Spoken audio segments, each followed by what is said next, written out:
Our main topic is going to be future technologies and trends. And first we'll cover a few club items. Our future meetings, this Friday we have a Macintosh special interest group meeting. So that's Friday, December 17th at 11:30. They're going to go over the news, tech updates, the 2022 dates. They'll have some prizes, and they also, if there's time, they'll have questions too. Normally, this is their year-end blowout where there's food and recognition. Oh, whoever just joined us, if you could make sure that you're muted there, we'd appreciate it. We also have coming up in 2022 our question and answer, usually the first Tuesday of the month, which is January 4th. So that'll be coming up next year. And our general topic next year on Wednesday, January 19th, will be on home networking. We'll talk about modem and Wi-Fi routers, extenders, and mesh networks, and router setup and security. And with all the different devices we've got connected to our networks, the home network is becoming more and more important and more of a trouble spot for a lot of people there. Our officers, Jim is our president, Linda is our current vice president, and Jim will talk in a little bit about what's going on and how we can use your help. Paul is our membership secretary. Paula is our treasurer. Chuck is our recording secretary. Mike is leading our MacSig. Andrew is our communication coordinator. Myself, I'm a director at large, and we're always looking for volunteers there and that. And I don't know if, Jim, if you want to speak up now on what we're looking for, can use your help. Yes, thank you, Tom. So I'm going to take over and share the screen here real briefly here. I didn't get the photo of Linda in with this, but this is our current PC board, or the people that met earlier this month. We just took a snapshot in this form of the team's view. So showing the happy group, and we would love to have any of you join us on the board. So not for a specific role right now, but this would be a chance for you to help steer where the club is going in the future. And what we would ask is, if you're at all interested, join us for a board meeting. Our next one will actually be the second Monday of January. But if you're interested, contact any of the board members. We'll get you added to the invitation for that board meeting. You could just attend the board meeting and see what they're like. And then if you're interested in joining the board on a more permanent basis, you can see. It will get you the invitations for the future board meetings. And if you do join the board, you do get the benefit of that the board members don't pay dues. So there's a small financial incentive there. But the main thing is that you can then help provide the direction for the club, see where we'll be going in the future. So, and we'd really like to get some new people onto the board. So if you have any questions right now or at the end of this meeting, you can bring them up then, but certainly you can contact any of the board members that Tom had just shown you. Okay, thank you, Jim.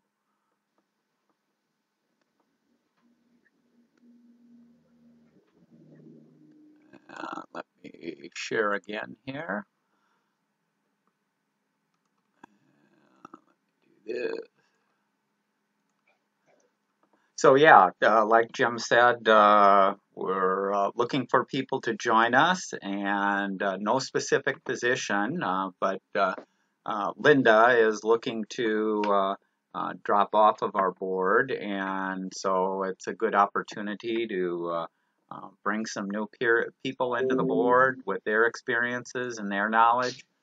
So join us, no commitment, so you aren't committing to anything other than you can listen in on some of the meetings, and then if you do have time or want to join us in a position, that would be great.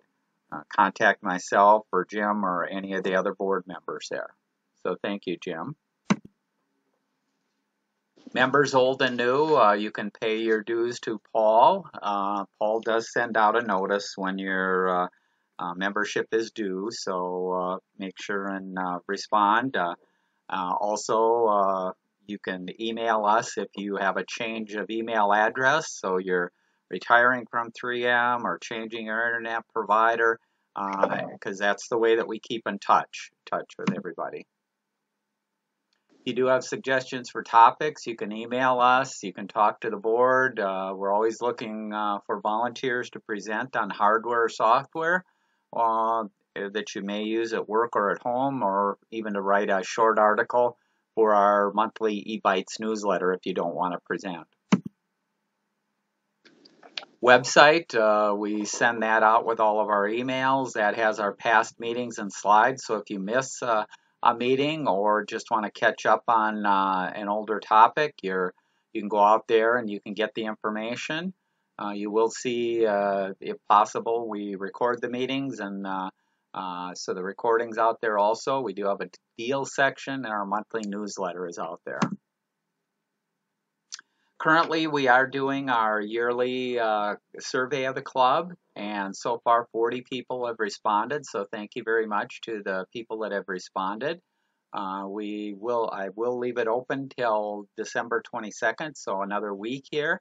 If you could take, it is going to take a little bit of time, 5 to 10 minutes there, because there's quite a few questions, but we really appreciate your views and inputs and that, because we do use all this information to make important decisions about the future of the club. And also, we use it in a number of our presentations. You'll see today where I talk about trends. I use some of the information from the club also. So if you haven't, please go out and do the survey. The survey was in the last couple of emails that we sent out. A link to the survey is in the last email. If you don't have it, just let me know and I'll send you a new one. Okay, our main topic today is future device technology by myself, Tom Kreuzer here.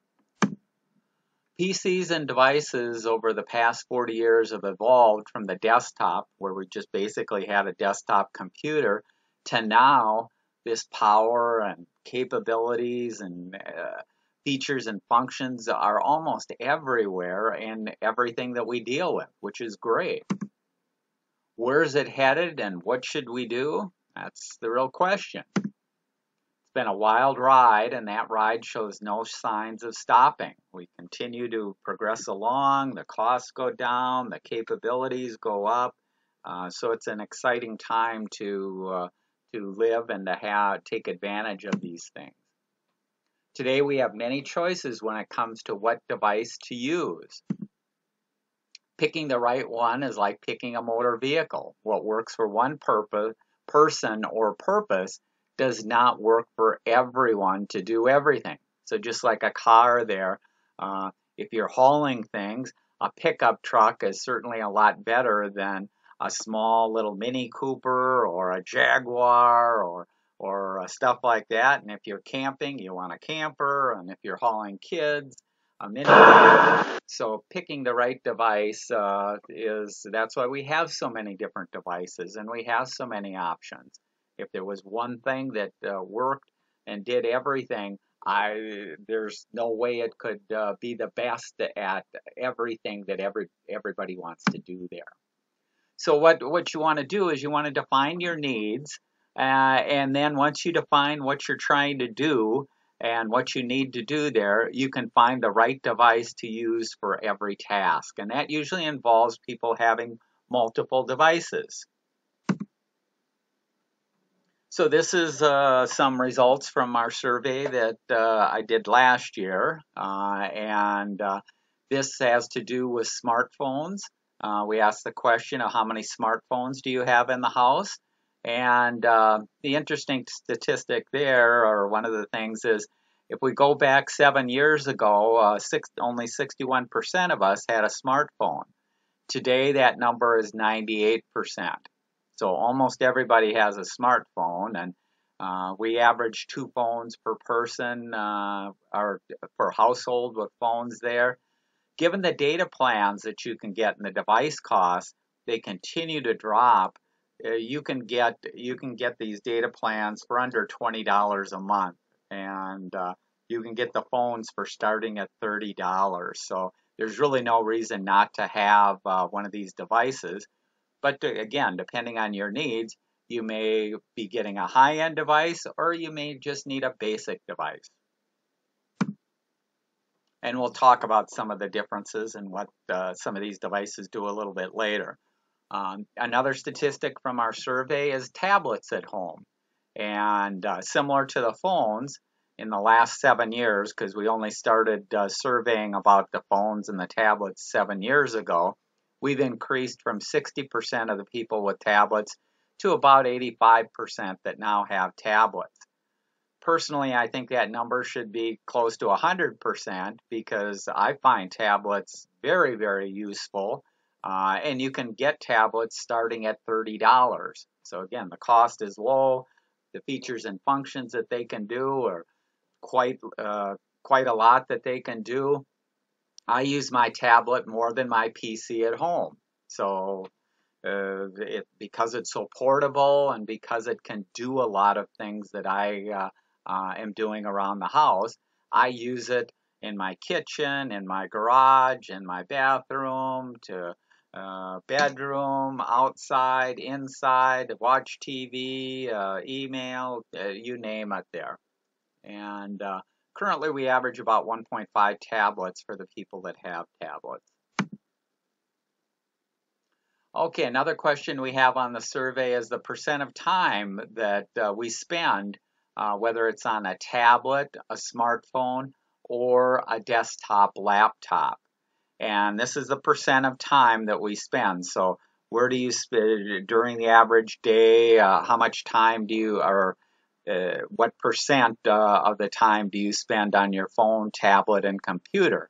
And this number keeps going down. How much time we spend on a desktop or a laptop continues to go down. Obviously, 40 years ago, we didn't have options for smartphones and tablets, so we were spending 100% of our time would have been spent on our desktop computer. Now that number is less than 60% of our time, and we're spending more and more time on the smartphones and on the tablets.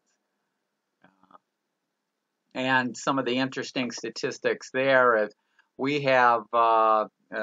currently do have 5 people that responded to the survey that said they spend 100% of their time on the desktop or laptop.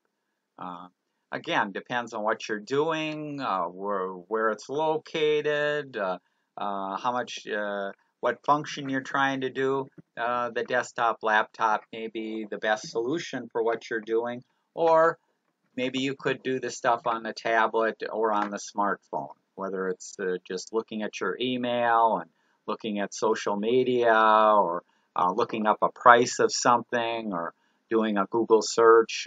So there's lots of things that it can be done. These are a couple of charts that I'll explain it a little bit. So this area here is each response in the survey is an individual area here. And so we had, I think last year we had close to 60 people responding. And so this is from 1 to 60, the number of people. And then the area in blue, so like this area in blue is, for this response, this person is spending 100% of their time on the desktop. Whereas this person down here is spending next to no time on their desktop, about 40 or 50% on the tablet, and then the other 40 to 50% on their smartphone. And so this is a graph showing individually. And if you compare this chart to the chart from 7 years ago, 2014, you can see that the blue area is getting smaller, so we spend less time on our laptop, and the yellow or green area there, we're spending more time on the smartphone, and a lot more time on the tablets there. So that's a current trend that's taking place. Okay, next let's talk about some of these devices that we have and some of these options that we have. So the main categories is we'll talk about smartphone. And there's things that a smartphone is very good for, and there's things that a smartphone is not so good for. So first we'll talk about the pros of a smartphone. Well, one of the pros of a smartphone is just that, the phone. Because typically most tablets don't have the capability of making and receiving a telephone call, and most desktops you aren't using for that, or a laptop. So the ability to make and receive phone calls or text messages is a major advantage of a phone. Another advantage is they're small. They're portable. You can put it in a pocket or a purse very easy and carry it with you. There's low upfront cost, meaning you can get a smartphone starting at $30 and going on up. The other cost, though, is your phone plan, usually maybe subsidizing part of that cost of the phone. So the low upfront cost, you do have to be aware of what your true cost really is. The phones are great for listening to music and for watching video on the go. So they're very, very functional, and most of us use our phones for that capability. The other advantage they have is they have millions of apps, and these apps do kind of every function under the sun. So you should be able to find apps to help you do almost anything there. Some of the cons of a phone, I mentioned the cost per month for the data plan, and that data plan may have some limits or speed constraints or things like that. So that can be a con as far as the cost there and that. You do have to deal with a small display. The displays are usually between 3 inches and 6 inches. You have limited storage on these devices.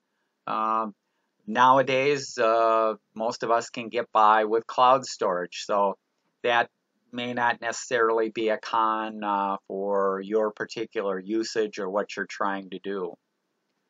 Another con is the models are changing yearly, so whatever you buy usually gets outdated in 3 to 4 years there, so you're having to upgrade or buy the new version there. Another con is content creation can be harder to do than most of the other devices because you don't have a keyboard or a mouse and the small display, sometimes the typing or the input, and just going out to a website is hard to view on that small screen and that. Another con, they're easy to lose since they are small or break, and actually can be stolen also. So if you leave it in the front seat of your car or visible there, there's a good chance somebody may break into the car to steal a phone there. Okay, let's look at tablets. Some of the pros for a tablet, they're great for content consumption. So whether you're browsing the web, looking at emails, watching movies, playing music, or playing games, they're great for that. They have the bigger display than the phone. So typically a tablets run anywhere from 7 inches to 10 inches. They're portable and lightweight. Easier to use than a phone because the icons are bigger and the buttons are bigger and things like that. If you have elderly parents or people there, they can be easier for somebody to use than the smaller phones there. And another advantage similar to the phone is you have millions of apps that you can use on these devices. Some of the cons of the tablet are similar to the phone. The content creation is harder than on a laptop or a desktop because you don't have that physical keyboard, you don't have a mouse, and you usually have a smaller display. Another con, monthly cost for a data plan. So if you do get cell service for your tablet, not all tablets support cell service, but the tablet itself can cost more, and then you're paying for a data plan there. If you don't have, a data plan or that, then you're limited to a Wi-Fi connection. And so if you don't have a Wi-Fi connection, there's limited things that you can use the tablet for. They do have a smaller display than a laptop or a desktop. So yes, it's bigger than the phone, but it's not as big as the other devices there. And similar to the phone, limited storage. But again, if you plan or set it up, you can use cloud storage for most of the things that you want. Okay, next let's talk about Chromebooks and laptops. So first, Chromebooks, pros of the Chromebook, low cost. You can get Chromebooks starting at $150, and you can get a really good basic Chromebook for $300 to $600. Nice thing is to run the Chrome operating system and to get fast-acting apps, you don't need as much hardware, so you don't need as fast a CPU or as much memory as you would on a Macintosh laptop or a Windows laptop. Another advantage is a fast startup, usually 6 to 10 seconds from the time you turn it on till it's booted up and ready to go there. And they do have long-lasting battery life, typically longer than laptops or your other devices there. Some of the cons of the Chromebook is there is limited software. They run a browser like a Chrome browser, and you can load on a limited number of apps, but not all apps will work on a Chromebook. And if you wanted to, let's say for some reason you wanted to have TurboTax locally, you couldn't run TurboTax locally on a Chromebook. You could access TurboTax on the internet through a browser, but you couldn't load the TurboTax software locally on the Chromebook. Another con is limited storage. Again, similar to the phone and the tablet, just make plans to store most of your stuff up in cloud storage there.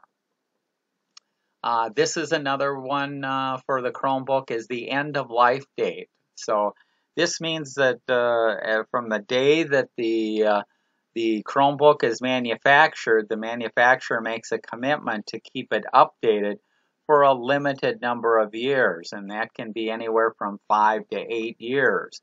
And at the end of that, that means that you will receive no updates, so your machine is susceptible to hacking and security or viruses. And so this is different than a laptop, a typical laptop or desktop that you may choose to keep for 10 years or 12 years or that. The Chromebooks do have end of life date. They also have limited hardware ports, so you don't have as many ports coming out of them. Then in that respect, they're similar to a phone or a tablet on the types of connections or the type of devices that can be connected to them. Okay, let's talk about the pros of a laptop. Laptops are great for content creation, and this would have been true of the Chromebook also, because the Chromebooks have keyboard and that too. They are portable, so you can take it from room to room, you can go outside, you can take it to work, classes, library, travel, a number of places that you can't take a desktop. They typically have a bigger display than a tablet, anywhere from 12 to 17 inches. You have that keyboard. They require less space to set up and use, so if you're in an apartment or a condominium with limited space, you don't have to dedicate a whole desk or things like that. You can maybe keep it somewhere and just bring it out when needed. They also come with a built-in webcam and mic for doing video calls and things like that. Some of the cons of the laptop: they cost more when you buy it compared to a desktop. Although that number, there's not as big a discrepancy between a desktop price and a laptop price for similar features and that. Years ago, that price used to be almost double between a laptop and a desktop, but now it's getting, you're paying a little bit more, but not a whole lot more. The CPUs on the laptops are not as fast as you see on the desktops, and that's mainly due to they're trying to conserve the battery life. So even when it may have the same speed CPU, the CPU actually may be running slower to conserve battery life, because if it's running as fast as it can, it's going to be consuming more energy, and your battery's not going to last as long. You do have limited resolution on a laptop, so laptops are kind of optimized for the screen size that is on the laptop.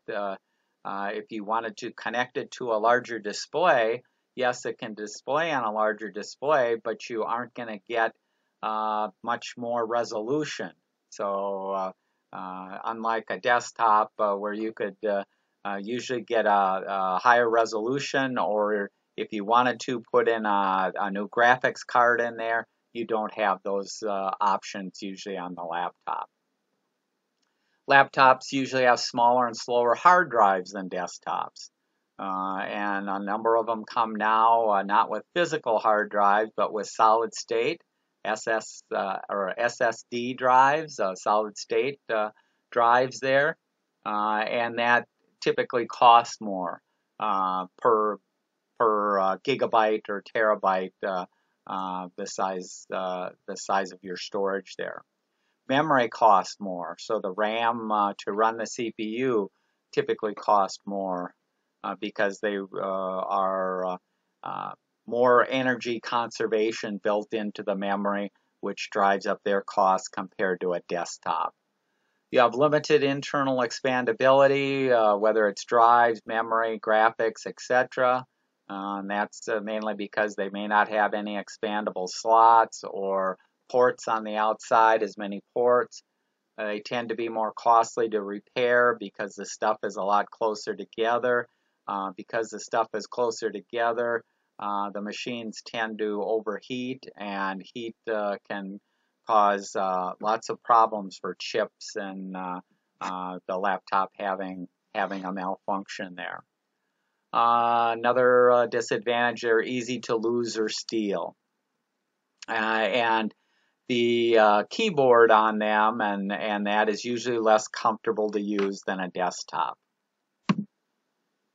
Okay, desktops. Pros of the desktop: performance. So if you want the ultimate performance, you're running software or that, you want a desktop. Cost, usually it's the best value because again, you're not paying for features or functions that you might find in a laptop. They're able to keep the cost down, and you get a more bang for the buck there. Usually have a bigger display than a laptop, maybe 17 inches and above, or even multiple displays that you're running from the desktop. The user interface, you have the full keyboard, full mouse there. You have more hardware ports and expansions, faster hard drives, and in some cases even a DVD and other peripherals that you don't see necessarily on a laptop. Some of the cons of the desktop: it's not portable, so it's not easy to take with you or move around there. Takes up physical space, and they're usually a little noisier, throw off more heat, and weigh more than laptops and some of the other devices. Okay, so that's kind of gone over quickly the pros and cons and number of devices. The one category of device that I didn't list there are we have a whole new category of smart devices and handheld devices and things like that out there. and each has their own specialty and their own capability, so you can't really lump them all in together. But they also have taken some of the features and functions that we might have done on a desktop or on a laptop in the past. We now can do on our smart devices, and most of us are currently using those also. So as we look into the future, when I grew up, the future was the Jetsons, and the Jetsons had the robotics, and you had Rosie there that would be the maid and do all the stuff, and a lot of the things that they talked about or showed back in the 60s there, we've now got, and in some cases you've got them on a watch on your hand, the capabilities and the video calls and things like that. Technology is really advanced. So what's coming down the future? Well, the biggest thing that I'm looking forward to is the display, because right now the display, when we were talking about the other devices, we were talking about limitations with the display, the phones it being small, the tablets getting a little bigger and things like that. Well, ultimately, if you can get rid of that physical display itself and use some of this technology, which you see being experimented with now, Google Glass, Microsoft HoloLens, Magic Leap 1. Magic Leap 1 has over $2 billion in venture capital that has been poured into it. We want to get rid of the TV screens and monitors go away. And instead we have things that may be flexible, things that may be projected so it views in front of us. We don't have to carry around a big screen or anything like that. And we're able to interact with this whole environment, whether it's virtual reality or augmented reality. It's there right in front of us, and we can interact with it. So just like we have the display, the other thing that I'm looking forward to is the input. So how do we get input today? Or 40 years ago, it was purely typing on the keyboard, and then we started getting mice and things like that. Now you're starting to see more and more voice, and the voice is getting more and more sophisticated. It can recognize anybody. It can pick out a single voice in a room like Alexa does. We can respond to hand gestures and movement with Leap Motion and some of these other devices. And so that's only going to get better, which means that we're going to have to rely less and less on the physical keyboard or a mouse. And again, that would mean that we could have these devices anywhere, and we wouldn't have to carry around a keyboard or other things to interact with it. Okay, what are some of the other things in the future? Well, small size. Everything's getting smaller, and the costs are getting cheaper and cheaper. We're starting to see connections to the Wi-Fi and CPUs built in and memory built into almost everywhere and everything. We have smart home devices.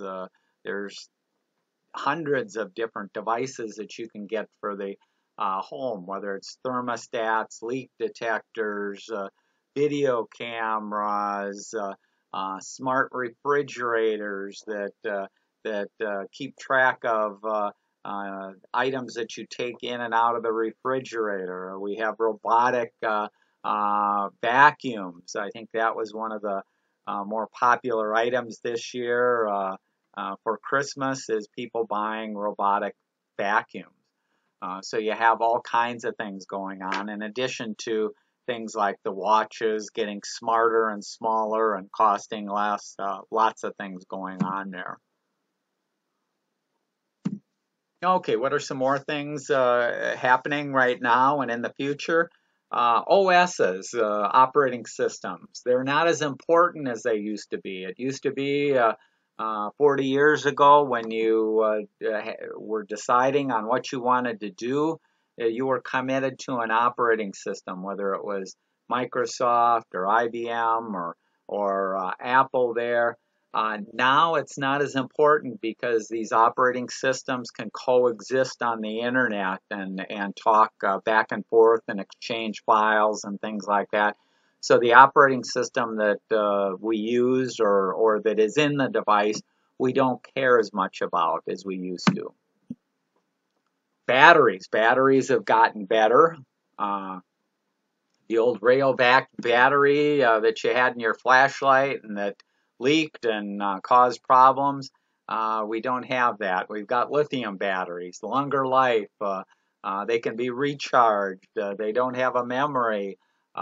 So all kinds of advantages in battery technology for smaller. We can do wireless charging, all kinds of things. Another thing that we see is we're getting to the point where stuff is always connected, which is a very nice thing there. So if all these devices can be connected, whether it's to a local Wi-Fi network or to a cell phone service like 5G, that means that these devices can talk to each other, notifications, pass info back and forth. We have better coverage and faster service. I think the first modem that I had for a computer was a 120 baud modem, and now a lot of people have a 1 gigabyte fiber optics connection. So we've gone from, if it was the plumbing size, we've gone from a trickle to Niagara Falls type of volume of data that can come through there. Okay, another thing that's changing is in the past we were tied to software programs that we loaded on a device and were written specifically for that device. Now, more and more, we have apps, millions of apps, and most of the services that we use are internet service. So the updates and things like that are done up on these servers and available from any of these devices. You're no longer locked into one device, one operating system, and your data is only accessible on that platform. Along with that, we used to have everything was local storage and the hard drive on the desktop. Now, certainly, most of the stuff that we have,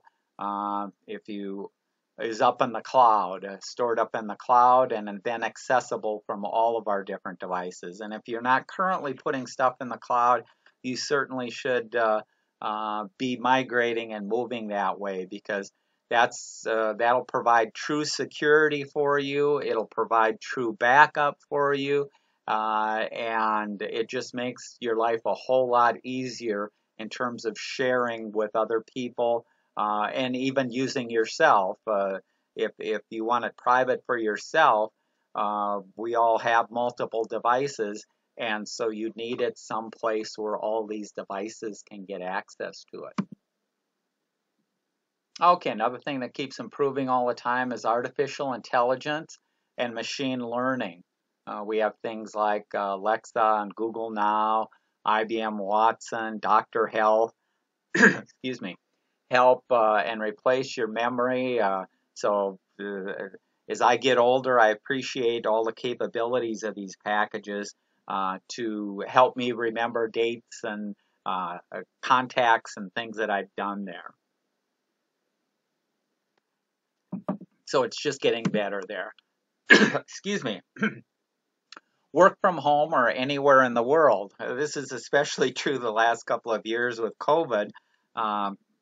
Most of us have had to work from home, doing video conferencing and things like that, which has just proven that these different devices and technology can enable us to work from home there. Excuse me, a little tickle in my throat.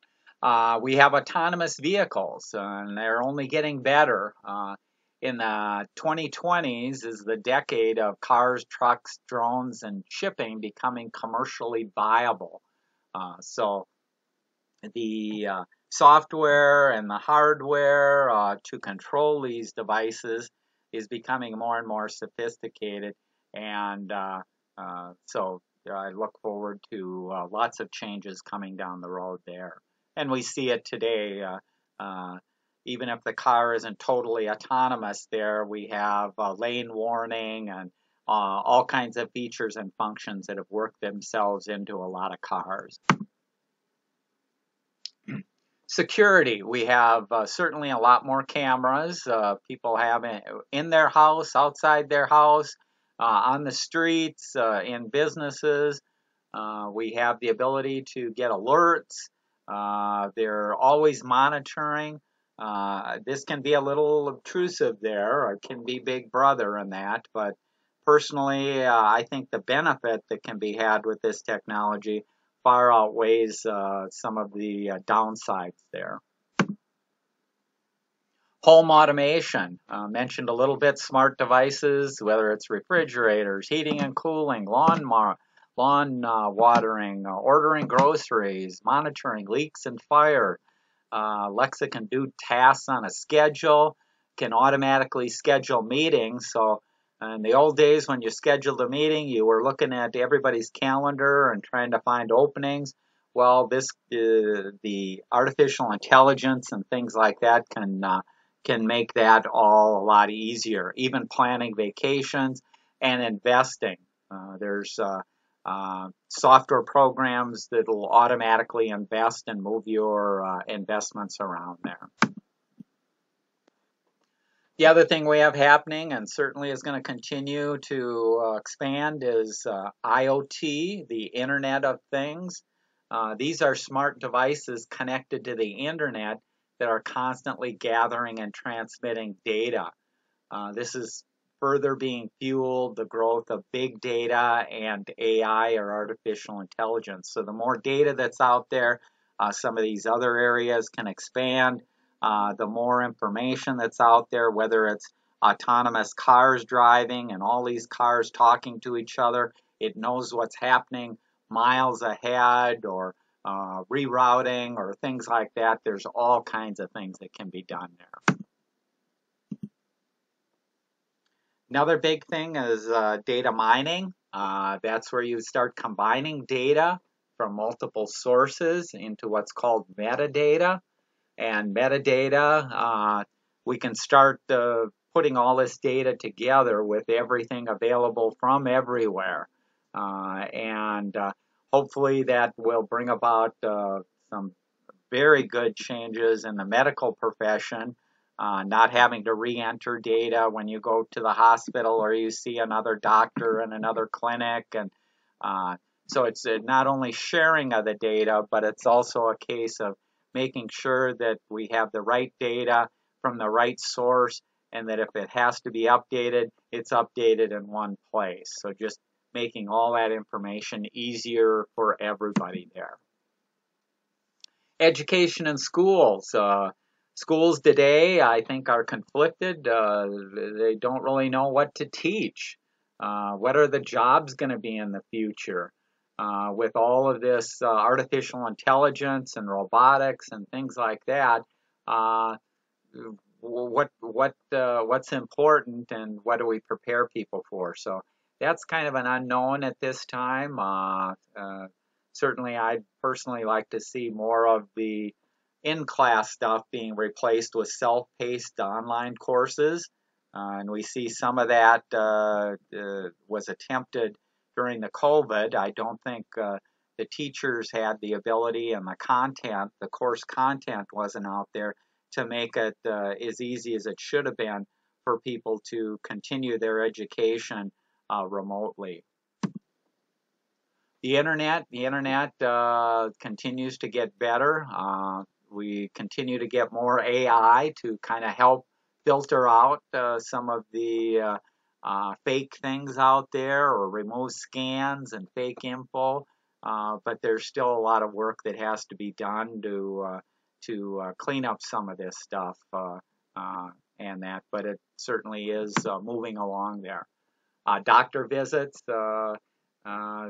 certainly with COVID also, a number was done remotely, but that can also include testing.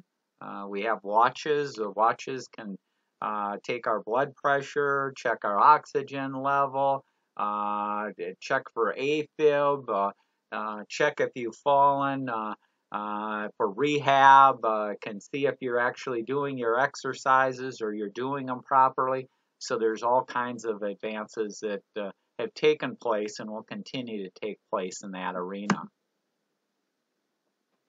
For the internet connection itself, in addition to like the fiber coming into your house or a cable connection coming in, you're seeing satellite being made available.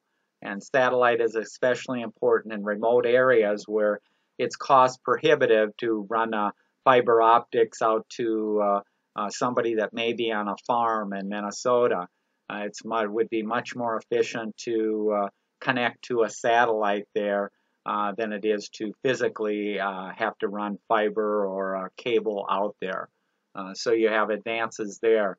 5G has just started, so we've just got the tip of the iceberg with 5G. When 5G is all done, they're probably going to need 10 times the number of antennas that we currently have.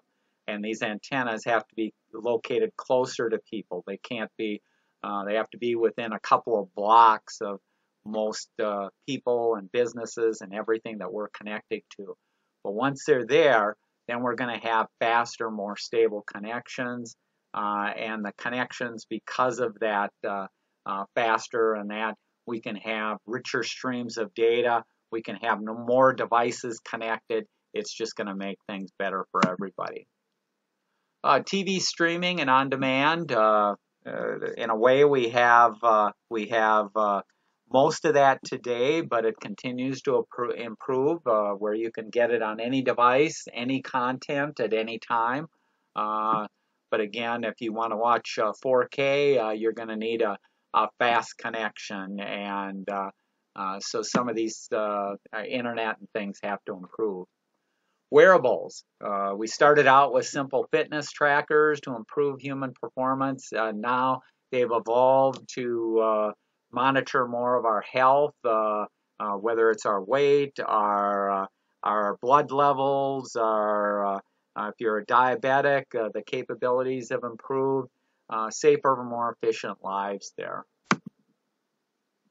Another thing is blockchains and distributed ledgers. And if you're not familiar with blockchains and distributed ledgers there, this is a way of super secure method for storing, authenticating, and protecting data that'll revolutionize a number of aspects of business.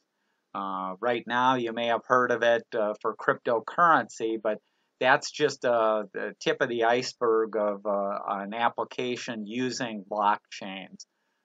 This is particularly valuable when it comes to facilitating trusted transactions. So whether it's 3M communicating with a supplier or a customer, or just the average person checking things on their bank or that, these blockchains and distributed ledgers can protect us from hackers and fraud and some other things there. Robots are getting more intelligent than ever. So some of them are learning robots, so they aren't just programmed to do one function, but can learn. If they have a problem, they can kind of fix themselves and figure out a way to work around it. So they can respond to their environment to perform tasks without human intervention. Future of work is likely to involve humans working seamlessly with robot colleagues. So that's the future. A lot of things going on. We'll open it up at this point to questions there. I'll stop sharing here. Let me see here. And let me see. If you want, you can unmute yourself and show your video if you want. And we can see if there's any questions there.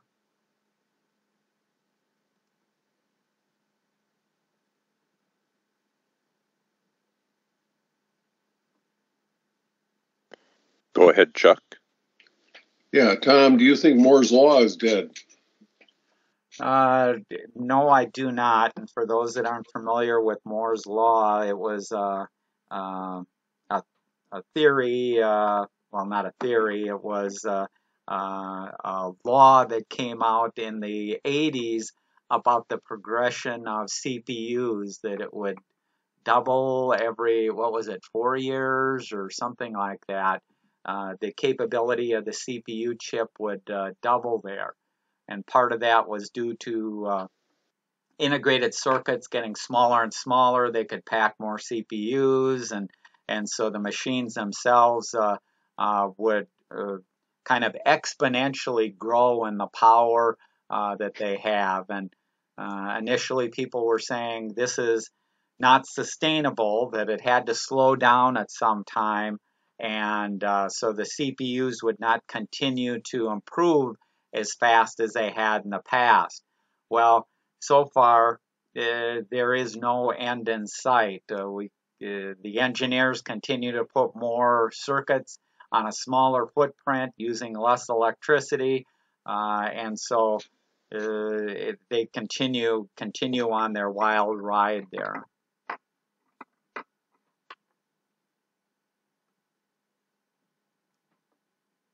Okay.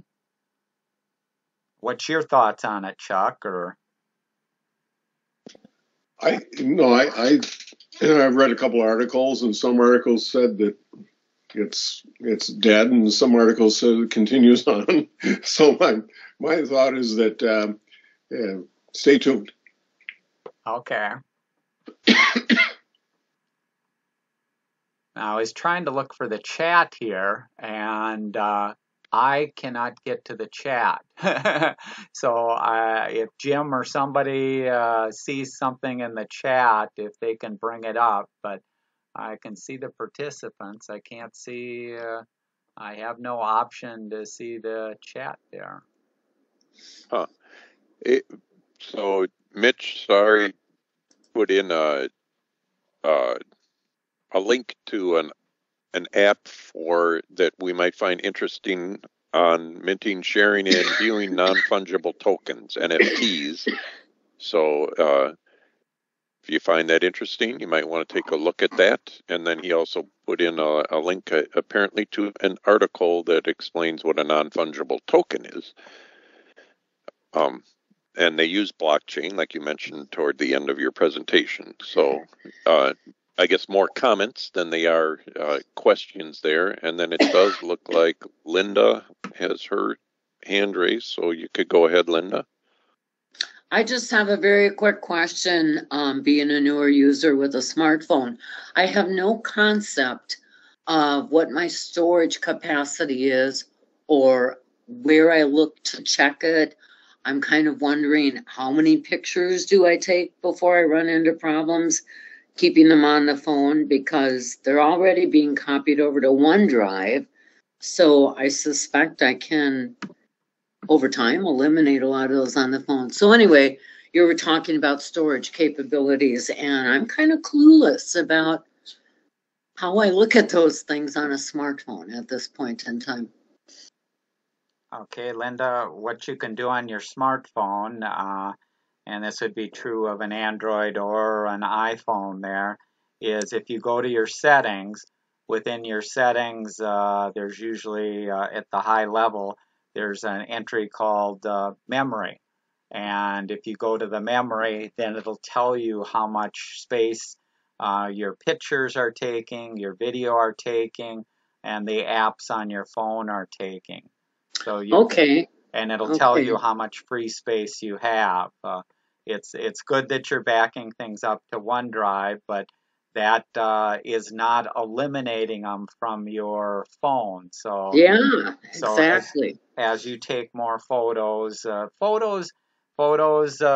depending on the camera that you have on the phone, you may have maybe 4 megabits per photo or so. That's relatively small compared to video. If you start taking 5 minutes of video or 10 minutes of video, you could have several gigabytes of data taken up by the video. So video. I understand the difference in those. When I go to a section here that includes battery storage, memory, and device protection, I guess are all in this one category. Under storage, I currently see that I have 128 gigabyte capacity. I've used 41.6 gigabytes. Then under memory, it looks as if I have 6 gigabytes of memory, and I've used 3.6 gigabytes already. So is this time to start thinking about how I'm going to be organizing some of this information I'm accumulating on this smartphone that certainly has less space to be kept than it does on my laptop, I'm thinking. Yeah, and even on, well, we'll just talk about the phone. We won't talk about the laptop, but yeah, the 128 gigabytes is your storage. The 6 gigabytes that you're talking about is the RAM for the CPU. The memory, yes. That's the RAM used when it's running the CPU. So, yeah. Oh, so storage is going to be the primary concern for me, isn't it? Well, the storage where your photos go is in the 128 gigabyte there. Okay. So it's a case of right now you've got plenty of free storage. If we just go back a couple of years, most of the phones were operating with 32 gigabytes, and then people would run out of storage because if you started installing, let's say, 30 or 40 apps on your phone and took a few pictures, you'd suddenly be out of storage, and you'd have to remove apps or take your photos off of your phone and move them to another device there. So right now, you don't have a problem there. When you do start running into problems, your phone will actually warn you now, and it'll recommend ways to clean it up. So it'll automatically go through and say, here's a number of apps which you have not used in the last 30 days. We can delete these. Yes, and as a matter of fact, at the bottom of my screen, I can click on a frame there that says optimize now. So they're apparently willing to help me in that effort. This brings up one final question that ties into the photos that I've begun taking with the smartphone, and then they're automatically uploaded to OneDrive. So that's effectively a second copy up there. However, since everything is linked, my understanding is if I delete something from my photo collection on one side, it's going to mirror that over. Say, for example, I delete some photos on my smartphone. I believe it's always also going to OneDrive to make sure that it's been deleted there. How can I'd like to view that OneDrive storage as being kind of a permanent, more long-term arrangement for the ones I really want to keep. And I've got a terabyte of space there, so that should be adequate for a while. So am I right in believing that with all this syncing back and forth, I know that if I delete a photo from OneDrive, it deletes it from my phone? You have the option of how you set it up by default. Oh, and where do I find that then?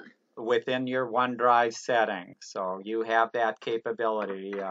And by default, it is set up to sync it, which is usually what you want. If you delete it in one spot, you wanted it deleted in the other. So you can control that. The other thing that we've talked about in the past when we've talked about backing up is you want to have multiple backups. And by that, even in the days of cloud storage, we usually recommend that you also be backing up these photos and videos and stuff like that to your laptop or to an external hard drive. That way, if for whatever reason, let's say OneDrive you forgot your password and you couldn't get out there. What would you do? Well, that's where you want to have backups, and having a physical backup on another device is important there. And So if I had a separate external drive, do I have to also look for an area where I can prevent that from being affected by synchronization? And I can preserve everything there kind of as a master file and delete. I mean, that's kind of, it's nice to have it synced, and where you delete one place and you know you don't want that photo, it's automatically taking care of that somewhere else. But when I reach a point where I would like to thin down the number of photos on the phone to free up some storage space, I just am confused about how I would do that there without impacting the files that I have on OneDrive. And I understand you to be saying that if I look more closely in OneDrive, I can maybe find some settings that preserve that the don't compilation sync, of that don't sync, and that don't that's all sync. you have to do is turn off the don't sync, and Say don't and sync. that. So, Okay. but for most Oh, people, don't sync isn't a problem if you've got enough space on your phone or tablet there. So until you have a problem, that syncing isn't a problem. Let me put it that okay. way. You know, And I can turn don't sync. make a problem out of something that isn't. Now, you should have a strategy for your photos, period. And the Okay. strategy for the photos is, where am I going to have stuff backed up? How am I going to keep it? If you do editing, where do you do editing? If you do tagging, where you add additional information, if you do people identification and things like that, where do you do that? In today's world, you have hundreds of options. I'm learning that. And we've talked about it in the past in the PC Club. Yeah. I use Picasa, and I move stuff around, and I upload it to Google Photos, and you have to have a strategy. I'm not saying my strategy is the right one for you, but other people, Jim Beardsley and millions of people like Adobe Lightroom, and they use that to organize their photos. And so you See, want and to have a strategy. that's what I'm trying to do, is think about this in some more tangible ways before I reach that point of, oh my gosh, I have to do something. And I don't really have the comfort of time to figure out the logical strategy. So what you're offering today helps me see the future a little bit more clearly and what some of my possibilities could be.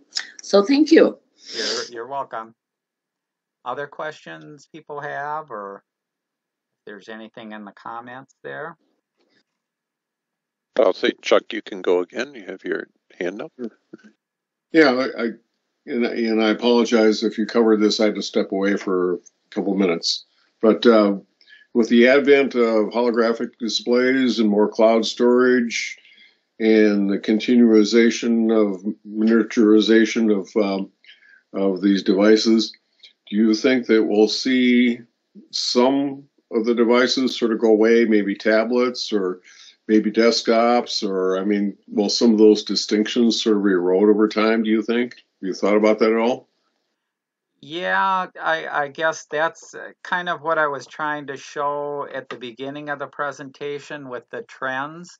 From the survey, you can see the trend of away from the desktop and the laptop, and the usage more of tablets and phones, because when you can do more and more on your phone, and you've got your phone with you all the time, there becomes less of a need then to use some of these other devices.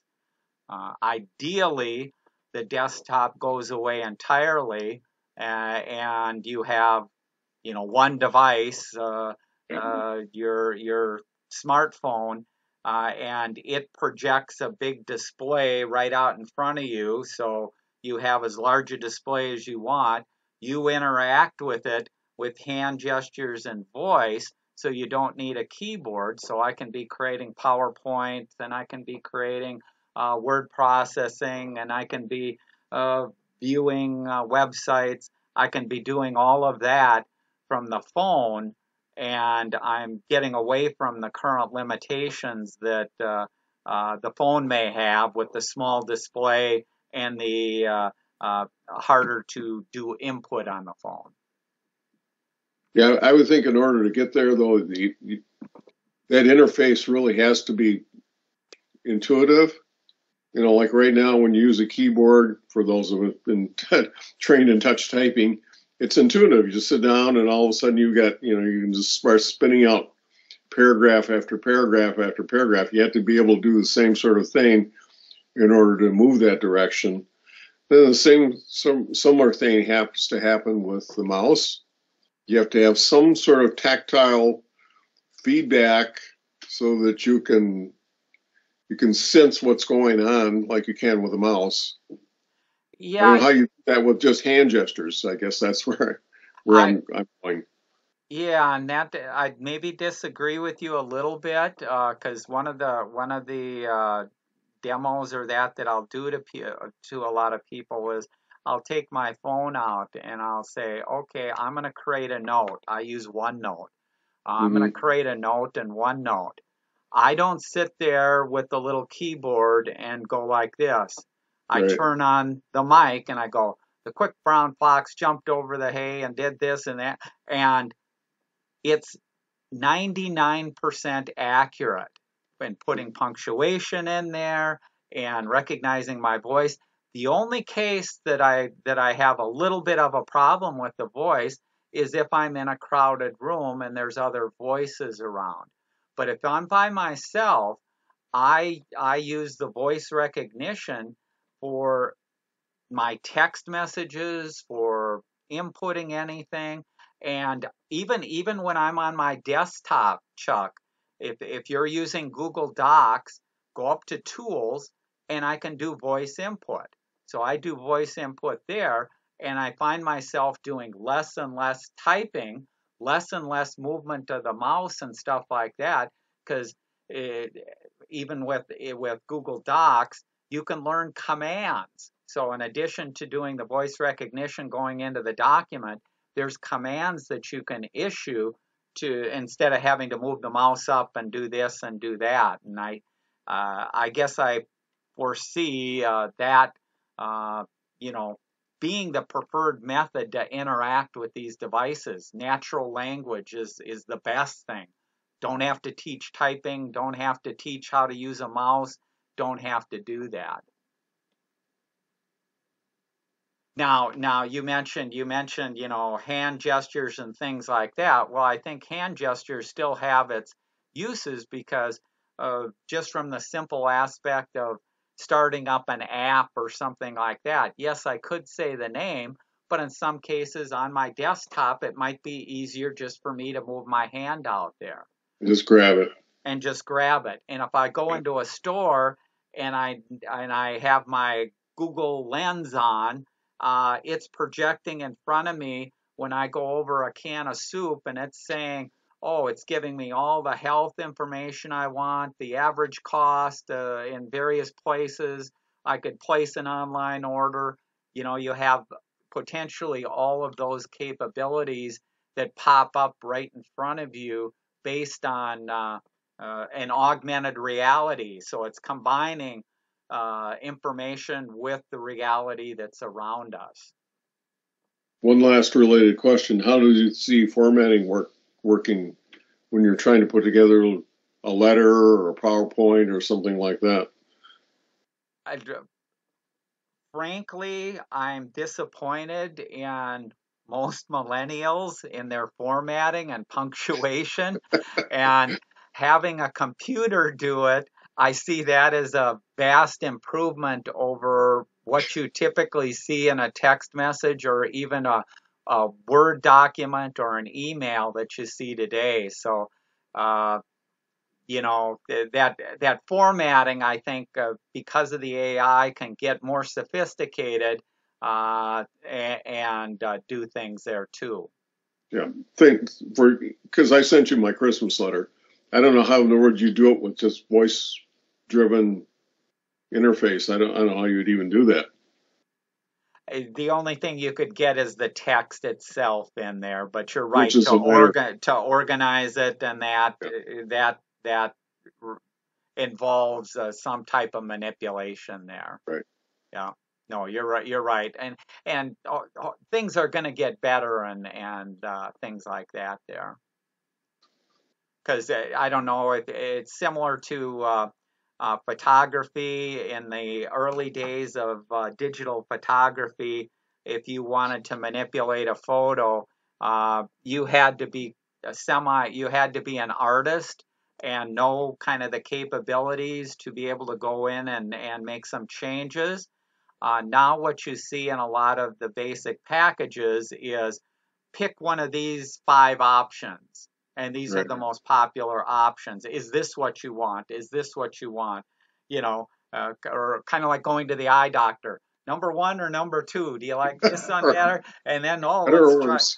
let's try this and see what's better. So I think that type of interaction will get you the results that you want with minimal time and effort on both ends there.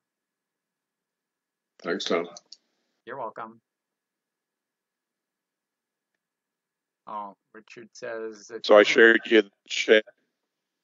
Yeah, a different way.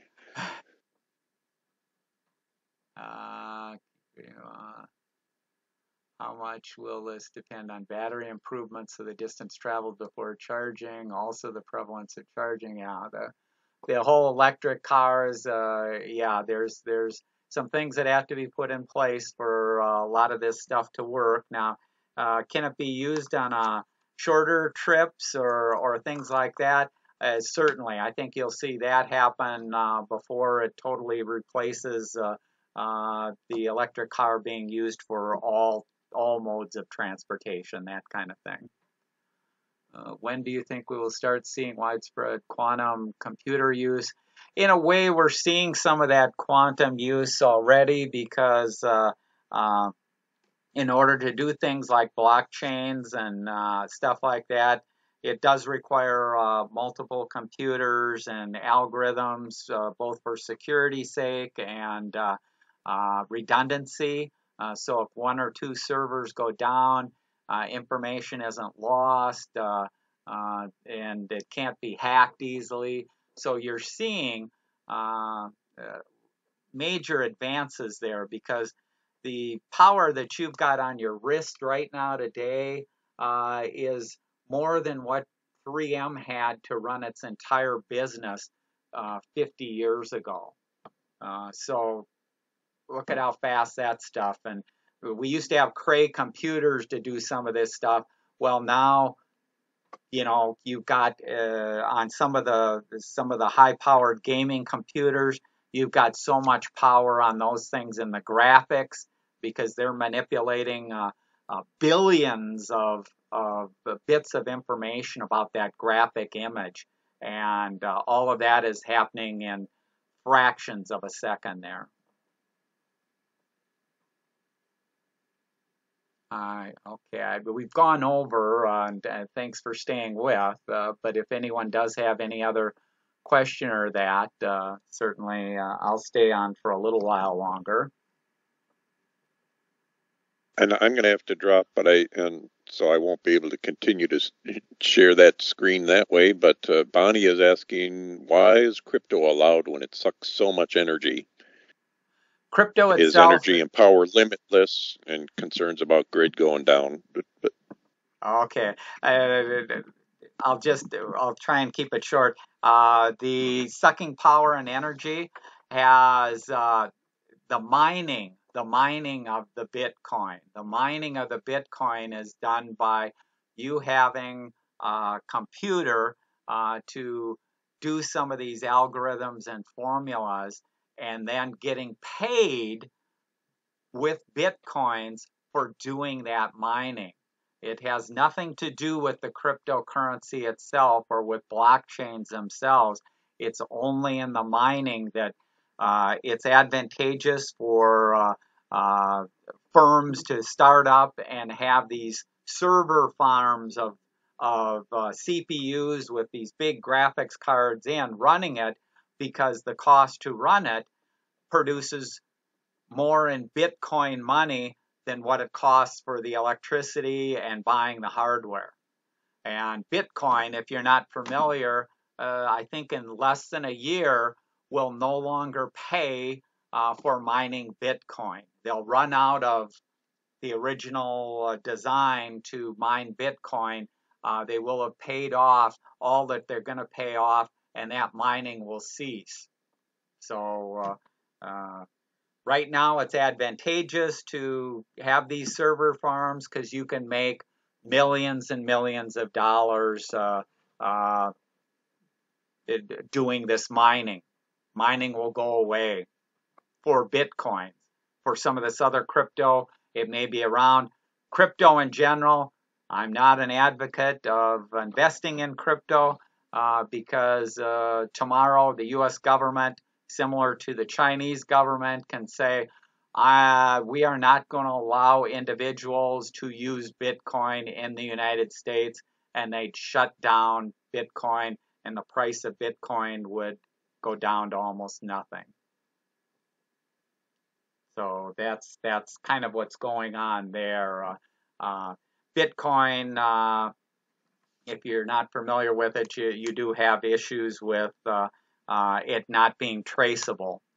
So the U.S. government, similar to what the Chinese government, only allows a version of cryptocurrency supported by the Chinese government. And I expect the U.S. government to come out with a similar stance saying the only uses of Bitcoin that do not want to be traced are illegal activities in that. And it's best as a society that we kind of control some of that too.